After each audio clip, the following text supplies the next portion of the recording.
200 years ago, in the great financial capital of the world, a charming and distinguished foreign gentleman was offering an extraordinary opportunity. He was, by his own account, the ruler of a small, blessed nation on the coast of Central America, a place of fertile soil, gentle climate, rivers said to carry flecks of gold, and a friendly, welcoming population eager for European settlers. He sold land there. He floated government bonds for it on the stock exchange. He published a detailed guidebook describing its towns and its opportunities. He had a flag for it, and printed money for it, and a proud national name. Respectable people invested their savings. Hard-working families sold everything they owned, packed their lives into trunks, and boarded ships to sail across the ocean and begin again in this promised land. And there was just one small problem with all of it, a detail that no bank, no investor, and almost no settler ever thought to verify. The country did not exist. Not the towns. Not the government. Not the friendly population. None of it was real.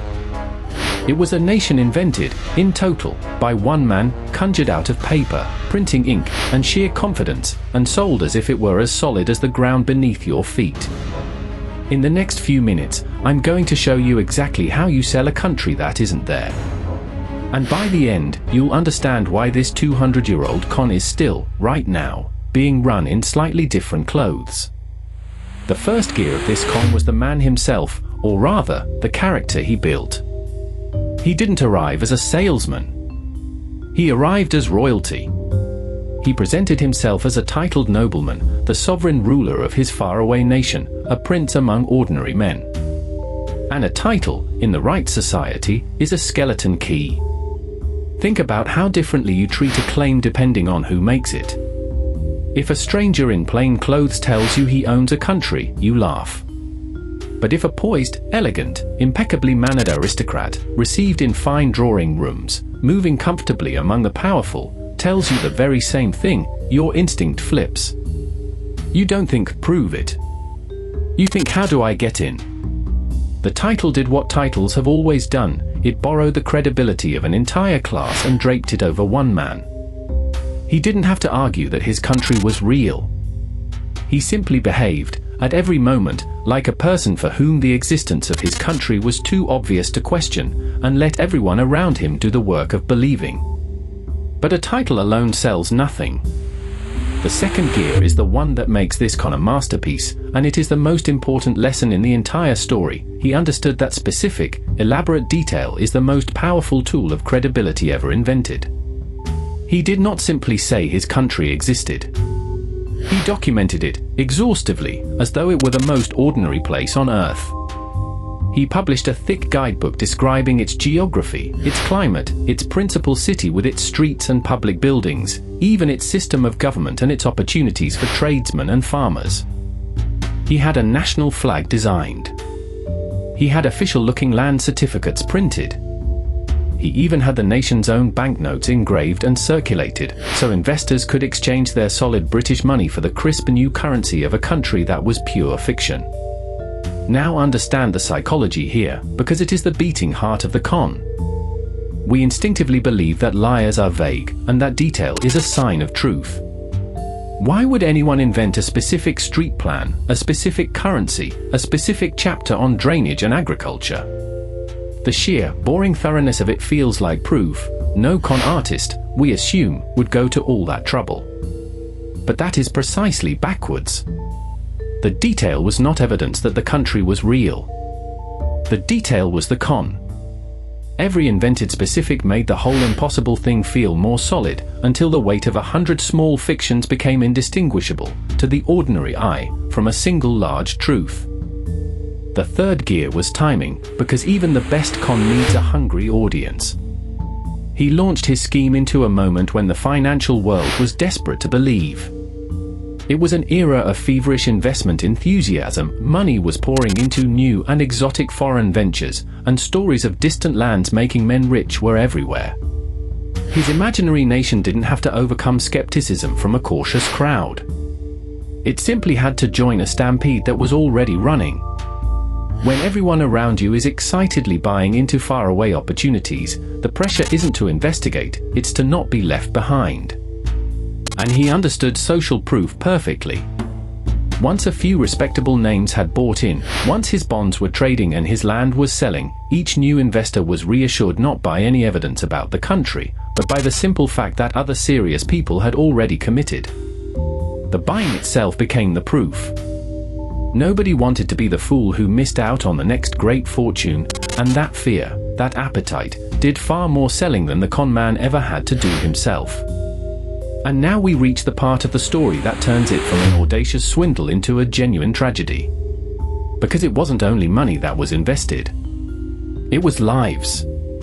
Convinced by the guidebook, the certificates, the confident nobleman and his glittering promises, real families gave up everything they had. They sold their homes, their tools, their businesses.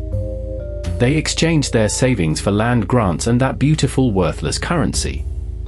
And then they boarded ships and sailed thousands of miles across the Atlantic toward the thriving little nation they had been promised, with its welcoming capital, its ready opportunities, its gentle, prosperous life.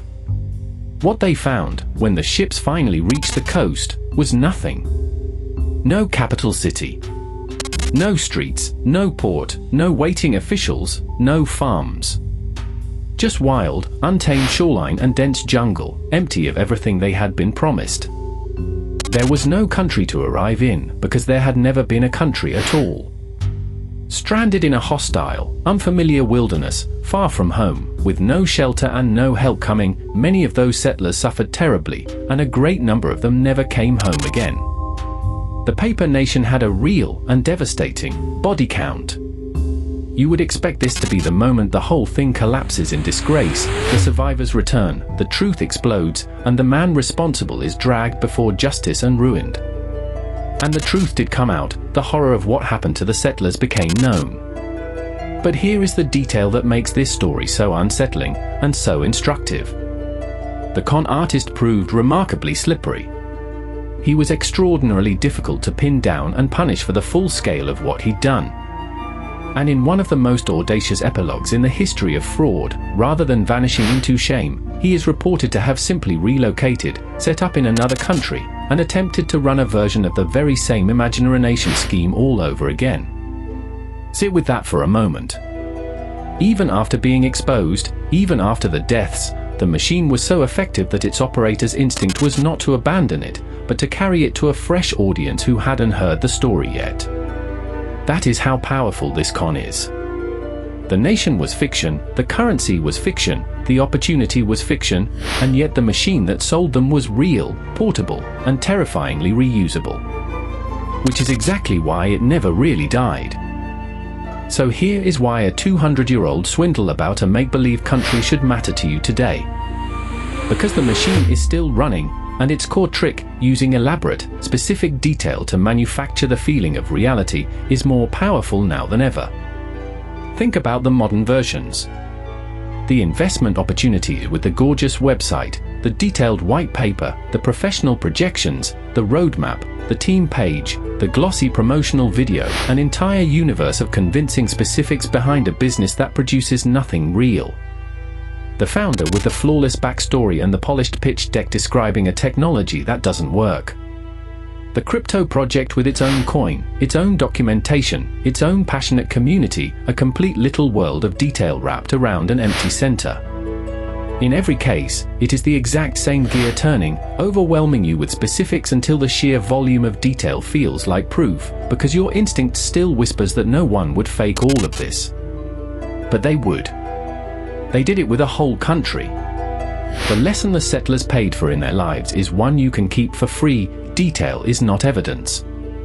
A flag, a currency, a guidebook, a white paper, a slick deck, these describe a thing, they do not prove it exists.